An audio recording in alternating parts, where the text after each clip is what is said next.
구약에서도 에녹의 삶을 보면서도 하나님과 동행하는 삶에 대해 얘기를 합니다. 또 우리도 보통 하나님과 함께하는 삶 이렇게 이야기하고 하나님께 함께 가는 것을 이야기하는데, 오늘 주님께서 이런 약속을 주십니다. 영원토록 너희와 함께 있게 하리니 하는 그 보혜사를 보내시겠다. 그리고 그렇게 말씀하시는데 뒤에 보면 또 뭐라고 말씀하냐면 결국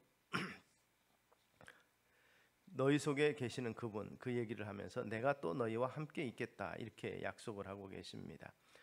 그래서 너희에게로 다시 오리라고 약속하시면서도 또 한편으로는 또 다른 보혜사라고 표현하면서 성령을 표현하신 적이 있습니다. 그래서 오늘 본문에 보면 결국 하나님과 함께 한다는 내용입니다. 또 다른 보혜사로서의 성령 하나님이 우리와 함께 계시고 주님께서는 분명히 다시 오시겠다고 약속하시는데, 마지막에는 내가 너 안에 너희가 내 안에 있는 것을 너희가 알리라 이렇게 말씀을 합니다. 이것은 미래에 이루어질 일을 이야기하는 것 같으면서도 오늘 현재적인 용어를 사용하고 있음으로 인해서 이게 도대체 무슨 말인가 좀 이해가 되지 않는 부분도 있고, 또 기본적으로 우리가 신앙을 가지고 있다면 하나님과 함께하고 또 믿음으로 산다는 것이 사실 하나님의 말씀대로 하나님과 함께하는 삶이다라고 생각을 하고 있는데, 그렇다면 정말로 하나님과 함께한다는 말세에 하나님의 말씀대로 살아가는 것이 어떤 모습인가를 함께 보면서 같이 은혜를 나누고자 합니다. 한마디로 한다면 하나님과 함께한다는 것은 매일 그 하나님의 임재를 실제하면서 살아가는 삶이라,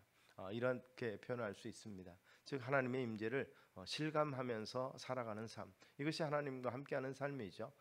우리가 자녀들, 가족들과 함께한다는 것은 바로 이 얼굴을 대면하고 또 요즘에 참 서로가 바빠서 정말 얼굴도 마주 못 보고 뭐 일주일에 몇 번 봤다, 아빠 얼굴 일주일에 한 번도 못 봤다 이런 소리를 하는 만큼 바쁜 시정이라지만, 그러나 그들이 가정이라는 흔히 홈이라고 하는 한 울타리 속에 있을 때 그들은 가족이잖아요. 바로 그런 부분입니다. 하나님과 함께 한다는 것은 우리가 하나님이 우리와 함께 계신다는 것도 또 한편으로 보면 또 신학적인 문제가 있지만 이것을 깊이 들어가면 설명하기가 복잡해지지만, 그러나 한 가지로 쉽게 한다면 우리가 모이는 것은, 우리 가운데 두세 사람이 모이는 곳에 나도 너희와 함께 있으리라고 약속하신 것은 좀 다른 표현을 한다면 우리 안에 계신 주님을 우리가 모시고 왔기 때문에 주님이 우리와 함께 한다는 거죠. 각자의 주님을 모시고 있는데 그렇다면 주님이 여러분인가? 그런 게 아닌데 결국 한 분이신 그분이 우리 속에서 다 계시는 그 관계 속에서 우리가 모일 때, 공동체로 모일 때 우리 안에 계시는 그 주님이 계시기 때문에 우리 가운데 함께 계시는 주님이시라는 것이죠. 바로 이런 부분들이 있습니다. 그래서 하나님을 생각할 때 우리 가끔 옛날에는 그 성과 속 이것을 이분적으로 구별을 해서 교회에 있을 때는 하나님 살아계시는 것, 하나님과 함께하는 것이지만 교회 밖을 나가면 세상 속에서 살아가고 있는 것과 하나님과 좀 멀리 떨어져 있다고 생각할 수도 있었습니다. 그렇기 때문에 사실 일주일 동안 예배당 벗어나면 사실 성경책도 멀리하고 사실 이 찬양이나 이런 것도 좀 멀리하고 전혀 상관없는 삶을 살아가다가 주일 아침에 일어나서 이거 하나님 만나러 가야 되지 생각하면서 대단히 하나님 앞에 미안한 마음으로 조심스럽게 와서 앉아서 예배드리는 모양새가 있는 거죠. 그래서 정말 명절 때 몇 번 찾아가지 못하다가 오래간만에 부모님을 찾아뵈는 그러한 죄송스러운 마음 같은 그런 마음을 가지고 하나님 앞에 나오는 심정들도 없잖아 있다는 것입니다. 왜 그렇습니까? 그것은 어떤 분들은 그렇게 정의합니다. 우리 속에 하나님의 자리가 없기 때문이다 이렇게 말합니다. 예배 들어올 때는 예배당에는 하나님 계시지만 그러나 우리 마음 가운데 하나님이 계시지 않으니까 그 하나님을 찾고 하나님을 모시기 위해서 여러 가지 노력을 하지만 그 하나님의 모실 자리가 우리 중심 가운데 없다는 것이죠. 우리 공동체 가운데 하나님께서 자리 잡지 못하신다는 것입니다. 그래서 그 부분을 이야기할 때 그럼 뭐가 자리 잡고 있느냐? 우리가 정말 우선적으로 생각하는 돈이죠. 물질이라든지 또 우리의 즐거움, 뭐 스포츠가 될 수도 있고 연예가 될 수도 있고 또 재산 불리는 것이라든지 정식이라든지 다양하고 또 자식이 커나가는 그러한 것을 바라보는 그러한 즐거움, 이러한 것들이 사실상 우리 가운데 가장 중심에 자리 잡고 계셔야 될 하나님, 우리 주님을 밀어내고 그런 것들이 중심으로 자리 잡고 있기 때문이라는 것이죠. 또 교회에 열심히 나온다고 하지만 그 안에 하나님보다는 외식적인 규범이라든지 또 전통 같은 것들이 있어서 사실은 하나님보다 그것을 더 높이는 그러한 일들도 있을 수가 있습니다. 그런 면에서 볼 때 과연 하나님 중심으로 예수 그리스도 중심으로 살고 있는가에 대한 질문을 우리 자신에게 한번 던져 보아야 될 것입니다. 요나 같은 경우는 하나님이 주시는 명령을 실행하기 싫어서 다시스로 가는 배를 타고자 했습니다. 그런데 그 중심에 뭐가 있겠습니까? 여기는 유대 땅이지만 다시스로 가면 거기서는 하나님께서 뭐라고 더 이상 못 하시지 않겠는가라는 생각을 하게 돼서 지구 반대편이라고 생각할 수 있는 지중해 반대편에 있는 이 다시스로 향하는 그러한 배를 타고자 했던 것을 볼 수 있습니다. 그러나 시편 139편은 시편 기자는 이렇게 노래합니다. 내가 주의 신을 떠나 어디로 가며 주의 앞에서 어디로 피하리이까? 내가 하늘에 올라갈지라도 거기 계시며 음부에 내 자리를 펼지라도 거기 계시니이다. 내가 새벽 날개를 치며 바다 끝에 가서 거할지라도 거기서도 주의 손이 나를 인도하시며 주의 오른손이 나를 붙드시리이다. 하나님의 손을 피해가는 요나와 상관없이 이 시편 기자는 그곳에서도 땅 끝에서도 하나님의 손이 나를 붙드실 것입니다라고 믿음의 고백을 하고 있는 것입니다. 그런 면에서 한 주일에 한번 예배 시간을 통해서만 주님의 임재를 느끼고 교제하려는 신앙 자세는 우리가 개선해야 될 것입니다. 어느 곳에든지 우리가 가는 곳에 그곳에 주님께서 계신다는 것, 우리 몸이 하나님의 성령의 전이 된다는 사실을 고린도전서 3장 16절을 통해서 바울은 우리에게 교훈하고 있는 것이 우리 속에서 실감되게 되기를 소망합니다. 그래서 17절에도 저는 너희와 함께 계시며 또 너희 속에 계시겠습니다. 성령께서 우리와 함께 계시고 너희 속에 계시겠다고 약속하고 있고 내가 너희 안에 있는 것을 너희가 알리라고 말씀하고 있습니다.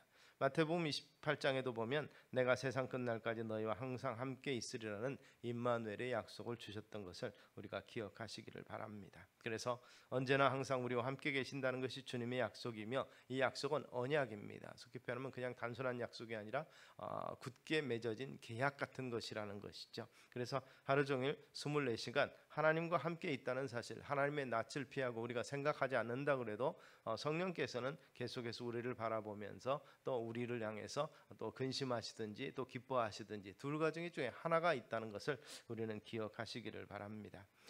그래서 하나님과 함께 한다는 것이 하나님의 임재를 체험하는 것이라고 한다면 어떻게 사는 것이 하나님을 체험하는 것이고 어떻게 하는 것이 하나님과 함께 사는 삶이 되겠습니까? 그것은 주님이 오늘 본문에서 약속한 것처럼 성령께서 너희 안에 계시겠다고 말씀하시니까 그것이 우리가 느끼지 못한다 할지라도 거룩한 백성들 속에서는 이미 계시는데 우리가 그분을 무의식적으로 또는 의식적으로 배제하기 때문에 우리가 느끼지 못한다는 것입니다. 그래서 요한 1서에서 요한은 그렇게 말합니다. 우리에게 주신 성령으로 말미암아 그가 우리 안에 거하신 줄을 우리가 아느니라, 인식하는 것이죠. 성령 안에서 우리가 산다는 것을 인식하는 것입니다. 그래서 에베소서를 통해서 바울은 술 취하지 말라 이는 방탕한 것이니 오직 성령의 충만을 받으라.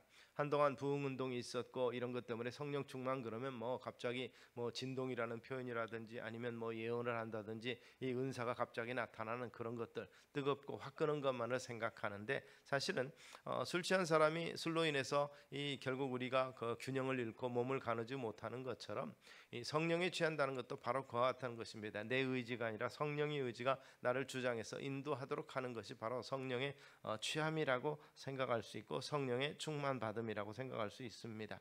그래서 성령의 지배를 받는 것, 결국 성령 안에서 사는 것이며 교리적 공부를 통해서 열심히 배워야 되는 그러한 사건이 아니라 하나님의 방법대로 사는 것은 이 지적 수준과 자격이 필요하지 아니한 주님께서 말씀한 어린아이와 같이 되라고 말씀하신 것을 생각하고 순수하게 어른들의 말씀에 순종하는 것처럼 성령의 말씀에 순종하는 삶이 바로 성령과 함께 사는 삶이라는 것을 인식하시기를 바랍니다. 처음에는 이것이 우리에게 비밀로 주어져서 열려지지 않았었습니다. 이 마태복음 11장에 보면 천지의 주제이신 아버지와 이것을 지혜롭고 슬기 있는 자들에게는 숨기시고 어린아이들에게는 나타나심을 감사하나이다. 여러 번 생각하고 그렇게 하는 것이죠. 어떤 목사님이 그런 얘기를 합니다. 예배 시간에 수학과 교수를 하시는 분한테 그 장로님 그 2 더하기 2가 뭡니까 물어보니까 선뜻 대답을 못합니다. 그런데 꼬마한테 작은 아이한테 2 더하기가 뭐지? 그래 당연히 4지요 이렇게 대답합니다. 아이는 왜 그랬을까요? 더 깊이 생각하지 아니하고 그것이 진리라고 생각하니까 금방 대답을 하는데 장로님 생각은 목사님이 이 질문을 왜 할까 하고 한번 고민해보고 좀 멈춰보고 이게 또 다른 함정이 있지 않나 생각해서 고민하느라고 쉽게 답을 못하는 거죠. 그런 면에서 우리는 우리가 왜 망설이는지를 한번 생각해 볼 수 있기를 물론 지혜롭게 한 번 더 생각하고 돌다리도 두들겨보고 하는 그러한 지혜가 필요하기도 하지만 또 한편으로는 확실한 진리 앞에서 우리가 만뭉설이고 멈칫거리고 있는 모습은 아닌가 생각을 해보는 것이죠. 성령은 분명히 약속합니다. 너희 속에 성령이 계시고 성령이 너희 삶에 주권적으로 역사하기를 원하신다는 것입니다. 그렇게 사는 것이 말씀대로 사는 것이고 하나님의 뜻대로 사는 것이라고 분명히 선포를 하고 있는데 우리는 그것이 어떤 것인가 하고 긴가민가 하면서 결국 어떤 것이 하나님의 음성이냐 어떤 것이 하나님이 원하시는 것이냐 고민한다는 것이죠. 그러나 많은 경우는 신앙의 갈등이라고 우리가 표현하는 것들은 사실 우리는 답을 알고 있습니다. 단지 우리가 그 답대로 하기 싫기 때문입니다.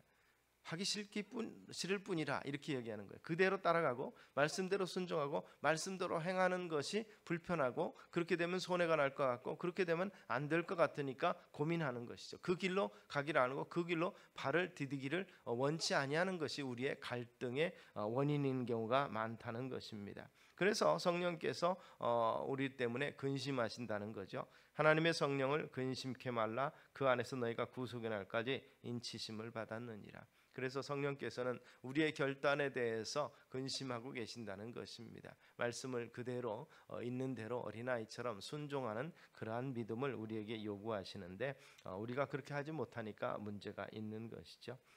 그래서 이 자녀가 부모를 근심케 하는 것을 우리가 싫어하는 것처럼 성령을 근심케 하지 아니하는 그래서 내가 이르노니 너희는 성령을 좇아 행하라 그리하면 육체의 욕심을 이루지 아니하리라고 한 갈라디아서의 말씀을 우리가 기억하시면 좋겠습니다. 그리고 또 한 가지 중요한 의미가 있습니다. 이 하나님과 함께하고 성령을 체험한다 또는 하나님의 임재를 누린다는 것은 이 하나님을 이 말씀을 체험하는 것 직접적으로 하나님의 임재를 체험하기는 사실은 구약에서는 그런 일들이 비일비재했지만 사실 신약에서는 그렇게까지 나타나지 않는 것으로 생각을 해봅니다. 그만큼 긴박한 상황은 지나갔다고 보는 것이죠. 그런 상황에서 그렇다면 하나님과 함께 살고 하나님을 체험하는 것은 무엇을 통해서인가? 바로 이 말씀을 통해서죠. 설교 메시지를 듣다가 또 성경을 읽다가 또 성경 말씀을 배우다가 우리 마음에 감동이 오고 또 이것이 정말 나를 생각하고 내게 딱 맞는 말씀이다. 나를 어떻게 지칭을 하는 말씀 같다라는 생각이 들었다면 그것이 바로 나에게 말씀하시는 것으로 생각하고 체험으로 여기실 수 있게 되기 바랍니다. 그런 체험이 있는 분이라면 하나님을 체험한 분이고 말씀을 체험한 분이라고 볼 수 있는 것입니다. 이 엠마오로 가는 두 제자를 우리가 생각해 보면 그들이 예루살렘에 있었던 일을 생각하고 예수님께서 돌아가신 것을 인해서 낙담하고 고향으로 돌아가는 모습이 있는데 예수님께서 나타나셔서 여러 가지 말씀을 하는데 그들이 깨닫지 못합니다. 그런데 그날 저녁에 유숙하면서 같이 식사를 하시고 떡을 떼주시고 말씀을 풀어주실 때 그들의 눈이 밝아져서 예수님이 떠나고 난 후에야 그분이 주님이신 것을 깨닫게 됐다고 기록을 합니다. 바로 그런 면이죠. 눈이 열 그런 체험입니다. 말씀을 체험한다는 것은 말씀을 풀어서 해석해 주니까 그들이 바로 구약의 예수님께서 죽은 자 가운데서 다시 살아나시라는 그 부활의 약속의 말씀을 믿고 다시 예루살렘을 향해 돌아가게 됩니다. 깨닫게 되고 눈이 띄어지게 되니까 결국 그들의 행보가 180도 바뀌어서 예루살렘을 떠나던 발걸음이 다시 예루살렘으로 향하는 것을 우리가 볼 수 있고 그들은 또 제자들에게 나가서 그들이 만난 예수님을 증언했던 것을 우리가 볼 수가 있습니다. 바로 이것이 바로 깨닫는 것 예수님의 임재 예수님이 우리와 함께 계시고 말씀으로 깨닫게 하신다는 사실을 인식하는 것이 바로 주님의 말씀의 임재를 체험하는 것입니다. 그리고 또한 이 체험한다는 단어가 주는 의미는 그냥 말씀을 알았다라고 생각하고 고개 끄덕이는 수준에서 끝나는 것이 아니라 이 엠마오의 제자들처럼 바로 돌이키는 것이죠. 이제 다 끝났다고 생각하고 고향으로 돌아가면 뭐 하겠습니까? 제자로 부르심 받기 그 이전으로, 주님을 따르기 이전으로 분명히 돌아갈 텐데 그들의 삶이 바뀝니다. 예루살렘에 가면 핍박이 있을 것이고, 예루살렘을 돌아가면 분명히 반가운 제자들과의 만남은 있겠지만 여러 가지 산헤드린이 아직도 그들을 노리고 있고, 바리새인과 사두개인들은 그들을 핍박할 것이 분명한데도 불구하고 그곳으로 돌아가는 것입니다. 삶의 정황에서 자기의 옛 상황과 상관이 없이 이미 떠났으므로, 출애굽을 할 때 이미 애굽을 떠났으므로 다시 애굽을 돌아보거나 애굽으로 돌아갈 생각하지 말라는 말씀처럼 이제 옛 생활로 돌아가지 아니하고 제자로서의 삶을 살아가는데, 그 삶의 앞에 죽음이 기다리고 핍박이 기다린다 할지라도 그 길을 걸어갈 수 있는 결단이 그들 가운데 생긴 것입니다. 깨닫고 나니까 주님께서 단순히 십자가에 돌아가심으로 끝난 것이 아니라는 것을 인식하고 나니까 그들은 예루살렘으로 돌아가는 발걸음이 가볍고 기쁘고 즐거웠다는 것입니다. 바로 이런 부분을 우리가 인식하고 말씀을 체험하면 하나님께서 힘 주심으로 우리 가운데 기쁨이 충만케 됩니다. 말씀으로 말미암아서 은혜가 충만하게 되면 두려움이 없어지게 됩니다. 그로 말미암아서 어떤 일을 당해도 감당할 수 있는 힘이 그들 속에서 솟아나게 된다는 사실을 우리가 기억하시기를 바랍니다. 그래서 요한복음 15장은 이렇게 말합니다. 내가 아버지의 계명을 지켜 그의 사랑 안에 거하는 것 같이 너희도 내 계명을 지키면 내 사랑 안에 거하리라. 주님을 모시고 산다는 것은 말씀을 듣고 그대로 순종하여 사는 것입니다. 우리의 눈에 보이지 않는 주인은 우리 안에 말씀으로 거하신다는 사실을 우리가 기억하실 수 있게 되기를 바랍니다. 우리가 거듭난 것은 말씀으로 인한 것으로 성경이 약속합니다. 너희가 거듭난 것이 썩어질 씨로 된 것이 아니요 썩지 아니할 씨로 된 것이니 하나님의 살아있고 항상 있는 말씀으로 되었느니라. 이렇게 말씀하고, 우리의 믿음도 바로 들음에서 되어진 것을 이야기합니다. 믿음은 들음에서 나며 들음은 그리스도의 말씀으로 말미암았느니라. 로마서 10장 17절은 바로 신앙이 저절로 되는 것이 아니라 성령이 우리 속에서 역사하시고 주님이 일하시기 때문에 주어진다는 사실을 이야기합니다. 그래서 이 구원은 은혜의 선물이라고 사도 바울은 이야기하고 있는 것입니다. 그래서 믿음이 생기고 그의 백성임을 증거하게 되는 것입니다. 그리고 일상생활 속에서 주님의 사랑과 은혜를 체험함으로 그의 임재를 깨닫게 되는 것이죠. 우리는 가끔 깜짝 놀랄 때가 있습니다. 시간이 지나가고 어떤 사건이 지난 다음에 하나님이 우리를 이렇게 사랑하셨구나라는 것을 깨닫게 되는 때가 있습니다. 하나님의 사랑하심과 역사하심이 우리 삶을 주변을 통해서 나타나는 것을 깨닫게 되는 것이죠. 이것 또한 하나님을 체험한다는 것이죠. 하나님의 얼굴을 보았다든지 음성을 들었다든지 이런 것이 아니라 사랑과 은혜를 깨닫고 인지하는 것이 바로 하나님과 함께하는 삶이며, 그러한 삶 가운데서 하나님이 우리에게 주신 것이 무엇인가를 생각해 보는 것입니다. 탕자의 비유를 보면 이 탕자는 아버지 집으로 돌아오므로 그 모든 것이 회복이 되지만 그 집안에 있었던 마다들은 어떻습니까? 아버지를 향한 불평과 원망이 가득한 이유가 뭡니까? 아버지 재산을 말아먹고 이렇게 비난하는 그 두 아들을 위해서는 잔치를 베푸는데 나에게는 해준 것이 아무것도 없다, 이렇게 아버지를 향해서 불만을 할 때 아버지가 그렇게 말합니다. 모든 것이 내 것이 아니냐, 모든 것이 내 것이 아니냐, 네가 그것을 즐기던 그렇지 않았던 네 마음대로 할 수 있었던 것 아니냐, 이 말입니다. 그런 면에서 결국 집안에 있었던 탕자라고 어떤 분들은 비유하는데 바로 그 부분이죠. 내 아버지 집에 있음으로 인해서 내가 다 누릴 수 있었고 누리고 있었던 그것에 대해서 우리가 인식하지 못한다면 결국 이러한 불평과 불만이 나올 수밖에 없는 것. 나를 위해서 된 것이 없고 나를 위해서 내가 쓰는 것이 없다고 생각하는데 사실은 그 의지가 어디에 있느냐 이 말이죠. 그걸 어떻게 활용하느냐는 이미 우리에게 주어진 것에 다 있다는 사실을 성경은 말하고 있다는 것입니다. 그래서 사실 우리는 기도 제목을 삼고 어려운 일을 만날 때 그렇게 기도합니다. 하나님 이것을 감당할 수 있는 힘을 주십시오라고 기도하고, 또 어떤 면에서 보면 관계 속에서 불편한 관계가 있으면 참으로 나를 불편하게 하고 있는 저를 사랑하라고 하니까 사랑하게 해주십시오. 그런 능력을 주는 마음을 주시옵소서라고 기도하게 될 것입니다. 그런데 한 번 더 성숙한 생각을 한다 보면 저에게 주신 그리스도의 사랑의 마음을 나타내도록 도와달라고 기도하는 것이 옳지 않을까 생각을 해보는 것이죠. 이미 우리에게 주셨는데도 불구하고 그것을 우리는 쓰지를 않는 것이죠. 그 쓰기를 거부하기 때문에 힘들다는 거죠. 내 속에 나타나는 나타나는 것, 실제 있는 것을 나타내기보다도 외부적인 힘을 이용해서, 강제적인 힘을 통해서 뭔가 내가 변화되기를 우리는 기대한다는 것입니다. 우리가 할 수 없는 것들을 명령하시지 않고 시험을 주실 때에도 감당할 시험밖에 주시지 않는다고 성경이 약속한 것을 우리가 기억하시기 바랍니다. 그래서 사도 바울은 그런 표현을 썼습니다. 우리는 자칫 잘못 이것을 또 다른 방법으로 해석을 하는데, 내게 능력 주시는 자 안에서 내가 모든 것을 할 수 있느니라. 새로운 능력이 우리에게 주어졌다는 것이 아니라 사도 바울의 표현은 이미 내게 주었다고 역성하고 있습니다. 내게 주신 그 능력 안에서 내가 모든 것을 할 수 있느니라. 사도 바울이 가지고 있는 것이 뭐겠습니까? 사실 감옥에 있는 것이고, 사실상 그들을 위해서 기도하는 성도들이 있는 것 외에 그의 건강도 약해졌고, 그래서 두꺼운 옷을 갖다 달라고 얘기했고, 추운 감옥을 견디지 못하고 겨울을 견디지 못하며 또 눈도 약해져서 큰 글씨로 쓴 것을 갖다 달라고 얘기를 했습니다. 실제적으로 행동의 제어가 돼서 결국 감옥 밖을 벗어날 수가 없는 상황.